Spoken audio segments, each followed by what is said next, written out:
Now this sort of thing isn't often seen on the wrestling road, but I've kind of had this topic bashing around my head for a while, so I've got to get it down.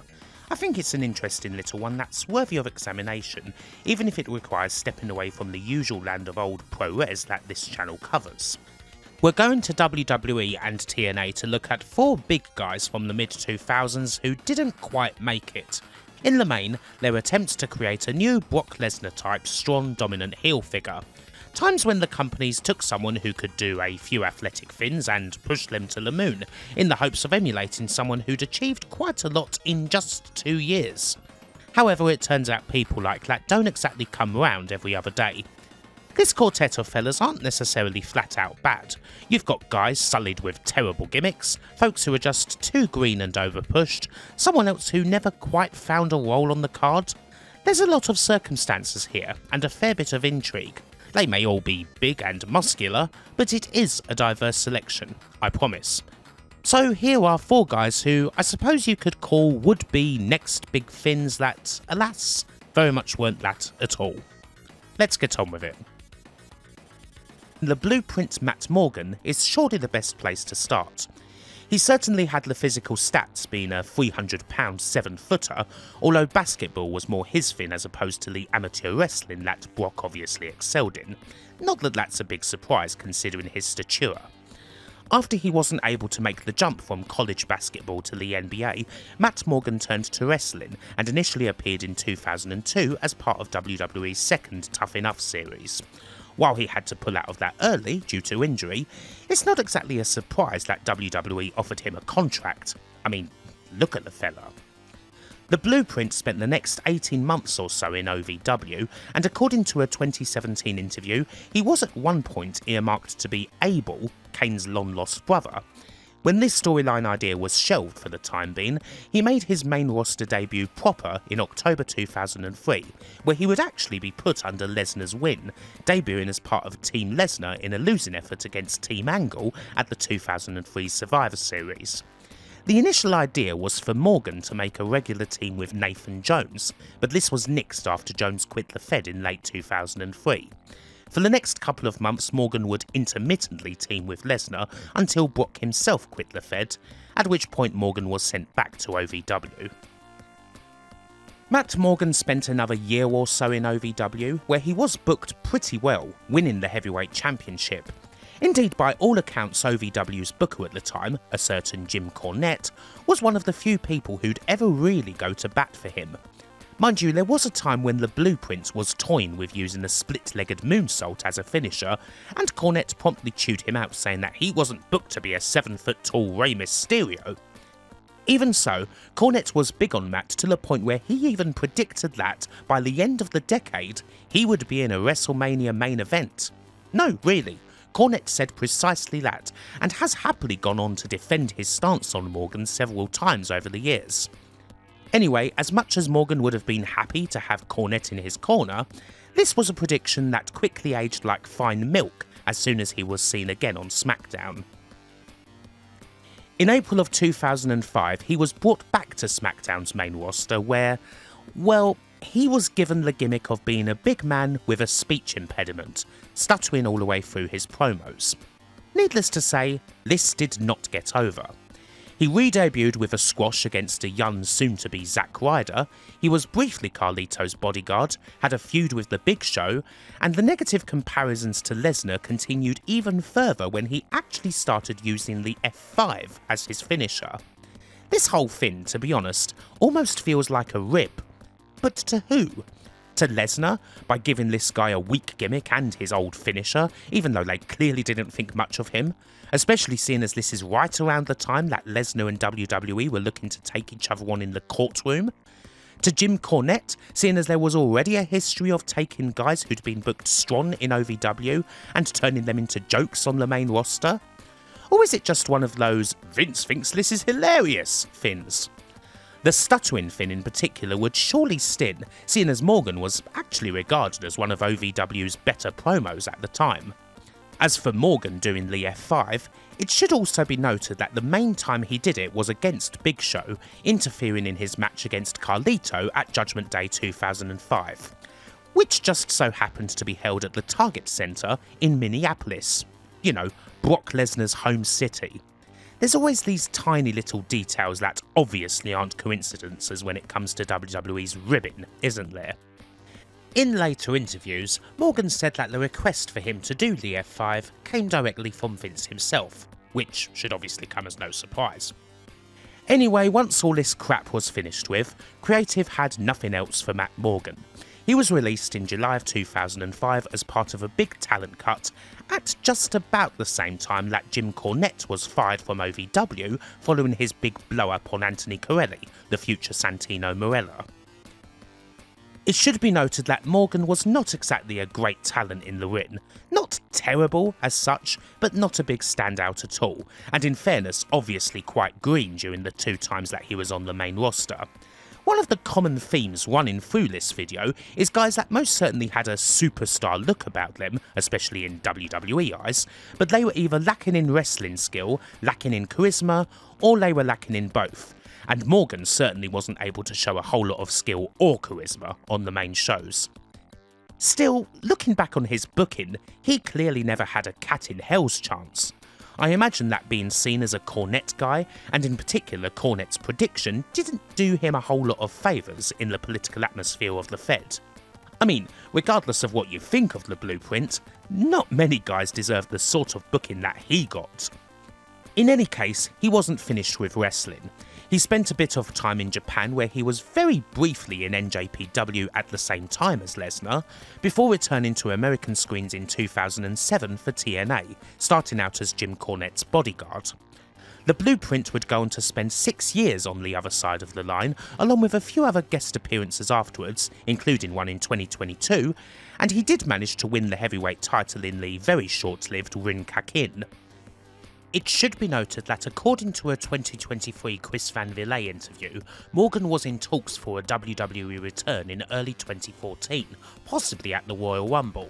However, he decided to largely step away from the ring after his wife gave birth to a son after a long time trying. Outside of wrestling, he's done a bunch of acting spots and has been involved a fair deal in politics. I wouldn't exactly call Morgan a beloved wrestler by any stretch of the imagination, although he did at least have some high spots in TNA, even if he suffered just as many others did during the hideous Hogan-Bish era. Still, it's better than having to put on a stutter on SmackDown, and hey, at least the Elevator was a pretty cool finisher. Sticking with TNA, we do have one that's definitely amongst old TNA's strongest smelling piles of pure grain wrestle crap. So here's a look at Ryan Wilson, the 6'10" and 305-pound man who would eventually be Trytan. Wilson made his debut in 2001, largely on cards for USA Pro Wrestling, where he would, for a short time, be masked and wrestle under the age-old Lord Humongous gimmick, before TNA signed him to a contract in 2003. His short-lived first one saw him be a part of Red Shirt Security, a trio of muscular goons who were loyal to Jeff Jarrett. Wilson was paired up here with Kevin Northcutt and Joey Legend, but he was taken off telly after kayfabe breaking his arm in a House of Fun match in November. Now it's odd, Wikipedia says he was then sacked by TNA for steroid abuse, but I can find no record of this at all. Instead, it appears he was sent to IWA in Puerto Rico in order to hone his craft, again wrestling under the Humongous gimmick. What's even more interesting than that though, is that he also had a small part in 2004's Stin, Moment of Truth, a Christian movie based on Stin's life, where he played a young Jim Hellwig from back in the Blade Runners days. Obviously this flick is an all-time classic. Wilson resurfaced a year or so later under the new name of Titus, acting as Johnny Fairplay's bodyguard, although this never ended up reaching television. Instead, around the start of 2005, vignettes started airing for an all-new, high-concept, superhero-looking kind of character, an entity named Trytan. The Trytan vignettes are the most interesting thing about this whole shebang, really. They're typically good TNA quality, classic David Sahadi and all of that, although there is still certainly some TNA shit-arsery kicking about. Doesn't that symbol on his back kind of remind you of someone? Is a certain warrior somehow involved in all of this? No, he wasn't. Nor does there appear to have been any plan for such a thing to take place. Makes you think though, doesn't it? As a matter of fact, it was too close, and Mr. Hellwig did notice. According to an interview Ryan Wilson had with the Developmentally Speaking podcast in 2023, Warrior threatened to sue TNA over the logo, and so that was quickly nixed after his debut. Back to black trunks, I'm afraid. Anyway, reactions to these vignettes were largely not great, and they mostly served to hype up a match with Monty Brown, whom he was stalking for whatever reason. This feud would be the character's only one of any note, and it mostly consisted of the lights going out whenever Monty was in the ring, Trytan appearing in the entrance to point at the alpha male, and then disappearing again. In the end, the Trytan character was essentially a Terminator gimmick, complete with shades, and his finisher was the T3, which yes, was an F5, just to really ram it all home. In the end, the Lesnar whipping is only one part of this whole gimmick. The rest of it is, if anything, even worse, and it is kind of compounded by Trytan himself being pure death in the ring. If you didn't think much of Matt Morgan, well, Trytan is sadly on a whole other level when it comes to awfulness. And so Trytan would face off against Monty Brown at Destination X in March in a complete stinker of a match that also doubled up as Trytan's debut. Monty Brown himself was still green, yet far more exciting in the ring, but carrying this slug is going to be a tough job for anybody. The alpha male almost gets spiked immediately off a botched press slam. Nothing about the match is in sync, they have negative chemistry, and Trytan's offense is just phenomenally weak. Whiffed chops, phantom kicks, we've really got the lot. So much crap in a match that's actually only 5 minutes long. Monty reverses the T3, takes advantage, sets up for the pounce, and we get a classic TNA screwball finish. The lights go out and Trytan is replaced by some masked man when they come back on. Monty starts beating on him, hits the pounce, and then pins this random masked man, which I guess wins him the match. Said masked man was actually, of all people, Dennis Knight, the former Midian. I think the late great Don West on commentary best sums up this whole debacle. This is ridiculous! Trytan's debut was quite clearly an absolute flop.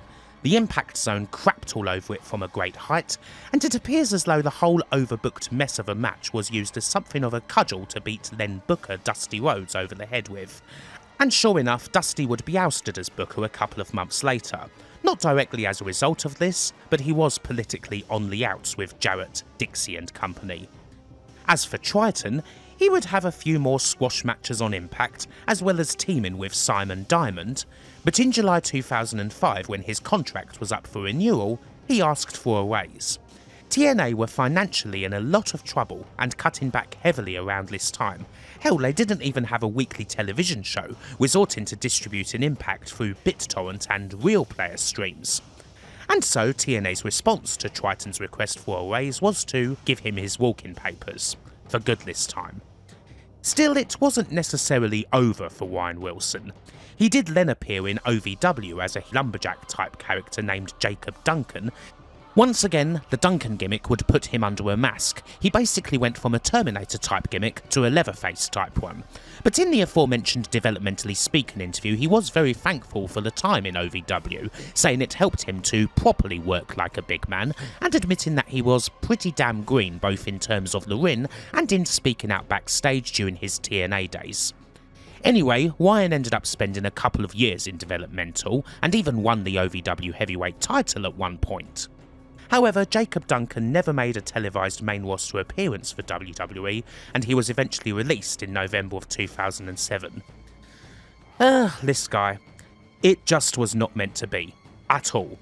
In his one high-profile match of any note, he really did not impress in any way, shape or form. Despite his height, he had zero presence, and offense that, no word of a lie, was as weak-looking as someone like El Gigante.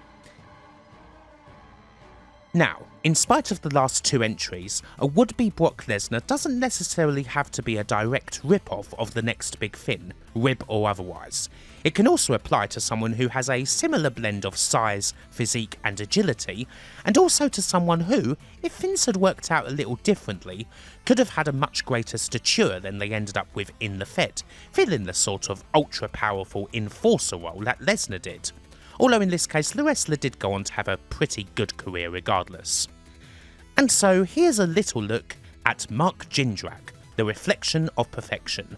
Standing at 6'6" and weighing 263 pounds, Jindrak certainly had the look about him, but he wasn't a typically stiff heavyweight.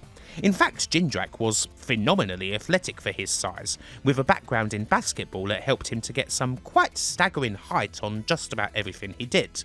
This is someone who's happily leapfrogged several people in succession and frankly made it look effortless. But while he had that great athletic background, it never quite ended up happening for him in the WWE. Although, as it happens, he did come damn close. Of course, Jindrak started out in late WCW, a power plant trainee, and pretty well pushed at that time as part of the Natural Born Thrillers stable. Well, as much as anyone could be pushed in WCW circa 2000 anyway. He would be a minor part of the Alliance during the invasion, before being moved on to Developmental late in the storyline alongside various other former WCW guys, including Sean O'Haire, Mike Sanders, the Young Dragons and a whole bunch of others. In storyline, Shane McMahon sent these guys over to the then lead Developmental Territory, the Heartland Wrestling Association, in order to stop the homegrown prospects there from ever making it to the WWF. Jindrak would continue on with HWA before switching over to Ohio Valley Wrestling in 2002 when that became the lead Developmental Territory, and eventually fully resurfacing on the main roster in July of 2003 as a part of War. However, it's during the time before his re-debut that the big what if moment happened. The possibility that Mark Jindrak could have been a member of the big heel stable of the time, Evolution. The story of Jindrak being a possible member of Evolution is pretty well known and has also been covered by WWE itself, complete with input from Jindrak, but the idea of it happening largely came from Batista, who was always first choice as the group's big enforcer, being out of action during the early months of the group thanks to a tricep tear. Looking back at old observers, the news about Jindrak taking over Big Dave's spot in Evolution appeared in June, the reaction from Big Man Meltz being expectedly negative, saying that Jindrak was only ever considered for the spot because of his look, which is, well, kind of accurate, really. He did a test run of tagging with Randy Orton for some house shows later in June, which apparently got reviewed poorly with Jindrak being criticised for attitude problems, and it soon came out in July that the idea of Jindrak joining Evolution had been nixed. He wasn't considered ready for the position, and instead they put him on War as a babyface who had war potential, if you'll pardon the pun, even if he did make the odd mistake. When the big WWE documentary on Evolution was released in 2020, vignettes that were shot with Mark Jindrak as a part of the group were shown for the first time, and there was a bit more detail. Vince thought that Jindrak should be part of the group as a replacement for Batista while he was injured, but after a couple of weeks experimenting with it and following the test of tagging with Orton, Triple H decided to nix it, believing that Jindrak wasn't mature enough and that he'd essentially brought Orton down when tagging with him. And in the end, they decided to wait for Batista to return from injury. It should be noted that, at this time, Jindrak and Orton were very good friends who, in Orton's own words, acted like jerk-offs, always talking about Lord knows what and ribbing each other, with the high point being the infamous rib that Jindrak's spoken about a couple of times on podcasts. Later in 2003, the pair staged a fight in the parking lot of a restaurant in order to have fun with the dirt sheets, and they nearly ended up getting arrested by a bunch of cops who, unlike the one cop they'd told about what they were going to do, weren't in on it. Jindrak has also said recently that this rather goofy relationship between himself and Orton, and the various dirty stories they'd share in cars with Ric Flair, was probably the main reason why Trips decided he didn't want him in Evolution. Following this near miss, Jindrak ended up taking on quite a few roles over the next couple of years, both as a heel and as a babyface. There was a tag team with fellow young prospect Garrison Cade, which lasted for a few months and didn't get too far beyond lower mid-card, and then after Mania in 2004 he was drafted to SmackDown. There he had a new heel gimmick known as the Reflection of Perfection, preening over his own chiselled physique. Yeah, basically a rerun of the narcissist Lex Luger, the sort of thing that would be done a lot better soon after by the masterpiece Chris Masters. He briefly had Teddy Long as a manager, and also had a team with a certain Mr. Reigns. That being Luther Reigns, of course. This team soon broke apart, the pair feuded in very unmemorable fashion, and eventually Jindrak kind of settled into the old creative's got nothing for me role, mainly appearing on Velocity and either being a heel or a face, depending on who he was up against. I seem to recall that in this late period they tried to give him the angle of being a knockout artist, capable of defeating opponents with a single punch. Again though, this did not work out. Finally, he was released in July 2005 as part of a big talent cut. Indeed, it was the same one that also claimed Matt Morgan. By and large, the fans' estimation of Mark Jindrak during his WWE run was negative. He had all the gear, but he didn't have any idea. He did certainly have that aforementioned agility, and he did have that WWE superstar look, but Jindrak really struggled with charisma back then. As someone who always enjoyed watching him, I think one thing that really didn't help Jindrak, booking-wise, was consistency. Sometimes he's able to show off the athleticism, that's his best trait, then he's preening about and things are focused more on his strength, then suddenly he's got a big left hook and knocking guys out. It's a bit all over the shop, to be honest. More than anything, I wish they'd stuck more with letting him show his athleticism.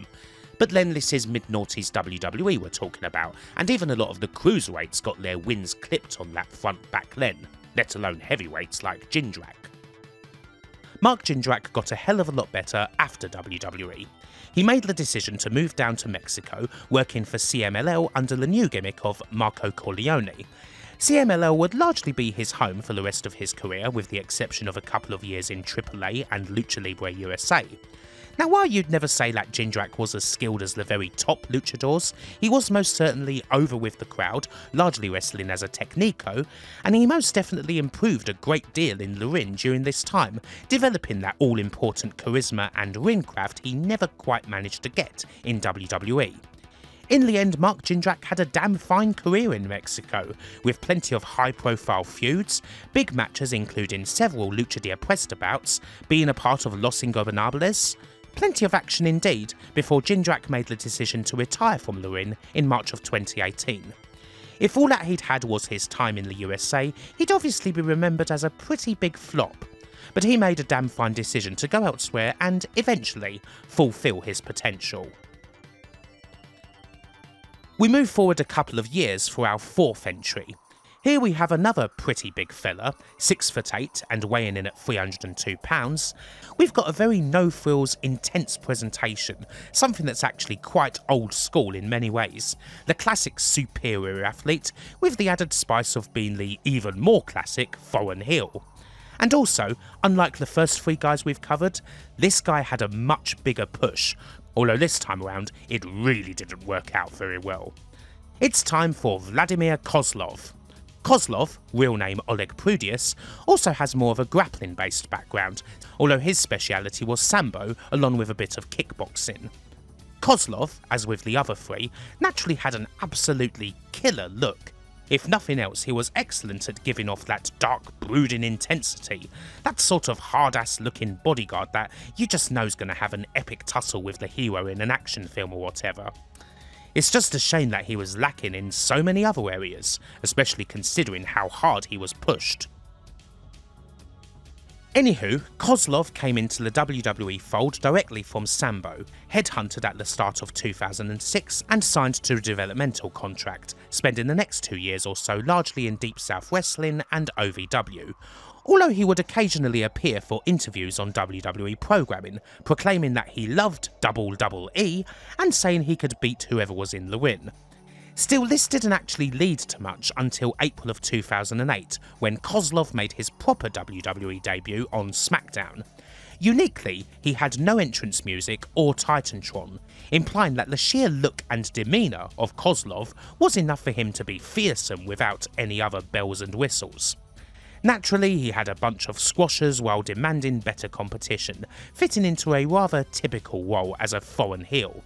Naturally, because he's got an accent, he was the Moscow Moolah, a super duper Russian athlete, probably hand-picked by Putin himself and all of that.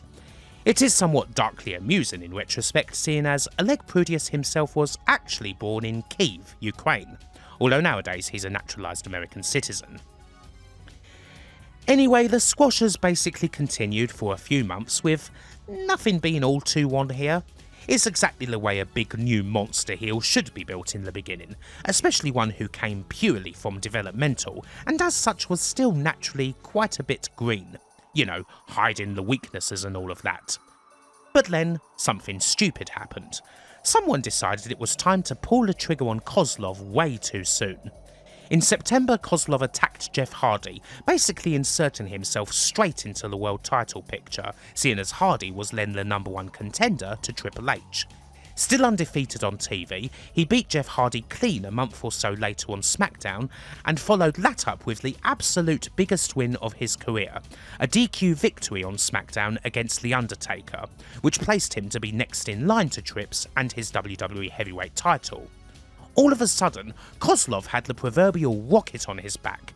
He's only 6 months into his televised WWE career and he's challenging for the title, something that basically hadn't happened so quickly since Lesnar himself did it in 2002. Hell, he'd even feuded with Jeff Hardy early on, just as Lesnar did, and to top it all off, his match with Triple H at Survivor Series 2008 would be his first pay-per-view appearance. Amazing! The only trouble was, by God, he was not ready for any of this in the slightest, and his big match with the Game at Survivor Series would be pretty clear evidence of that. Funny thing is though, he's not even the biggest reason why the whole match was such a disaster. So, the match at Survivor Series 2008 was initially going to be a triple threat, defending champ Trips versus Kozlov and Jeff Hardy, who'd got back into the picture after beating the Game in a non-title match. But then, on the day of the show, WWE.com ran articles saying that Hardy had been found unconscious in the stairwell of a hotel and that his participation on the show was in doubt, ultimately leading to a last-minute change. It's Triple H versus Kozlov in the title match. Now, very quickly, this was all storyline, every last bit of it. The whole thing was presented as very real, however, apparently the brainchild of one Michael Hayes, right down to a very serious pay-per-view opening, Taz with his glasses off and JR with his serious, quiet voice. You know the one. And yeah, as a storyline, it's bloody horrible. I mean, the implication was that Jeff Hardy had OD'd, not just playing on his own history, but also the history of similar and very real, even fatal events happening before shows. When the actual storyline was revealed, with the truth being that Hardy had been assaulted by Edge, well, it all kind of stuck in the craw majorly, enough for this angle to win the Observer's Most Disgusting Promotional Tactic award for the year. Meanwhile, the singles match between Triple H and Kozlov would end up winning the Worst Match of the Year award. It was absolutely terminal. It starts out with the most rudimentary of mat work, an absolutely freezing cold opening that only adds to the sheer scorn the crowd have for the match. By now they've pretty much figured out that all of this is bullshit storyline nonsense, and it takes about a minute for boring chants to start, followed up with We Want Hardy, and, of course, TNA. Trips dominates the first half of the bout with all his normal stuff, knee to face, spine buster, all of that, before Kozlov gets in with his battering ram, which yes is not exactly the greatest finisher of all time. Kozlov's own offence is so basic that the commentary has to make excuses for it. Most of it consists of a damn near eternal bear hug. But then, what do you expect? This is a guy only 2 years into his career who's basically done nothing but squash matches, and he's been jumped straight from there into a pay-per-view world title singles bout. He is still quite clearly utterly green and not ready for this, and that's without all the other shit that happened before this match. Anyway, the horror continues, Trips manages to get a pedigree, and while they're down, Vicky Guerrero comes out and says it will be a triple threat after all.